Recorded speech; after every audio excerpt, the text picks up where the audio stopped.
කිසිම මාධ්‍යකින් මේ ගැන විකාශය නොවුනත් මුළු ගමන්ම නිහඬ කරමින් ගමට යන්න පාරක්වත් නැතුව මේ මුළු ගමම නාය යනවා. ඉතින් බලන්න ඕක තමයි ඇත්ත තත්ත්වය. කිසිම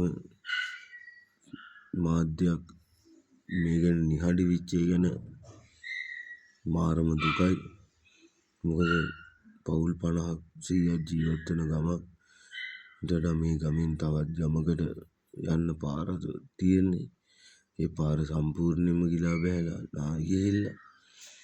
ඉතින් තව පවුල් 800ක් විතර මෙතන අවතැන් වෙලා තියෙනවා. කිසිම මාධ්‍යයක මේ වගේ දේවල් යන්නේ නැත්තේ.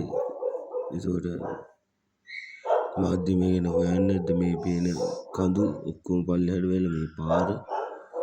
ඒකට මේ නේවිකෙන් ඇවිල්ලා බේරගන්න. මේ හැමදේම සිද්ධ වෙලා තියෙනවා. මටත් මේ හම්බෙච්චා. ඉතින් මෙහෙම දේවල් තව කොච්චරද?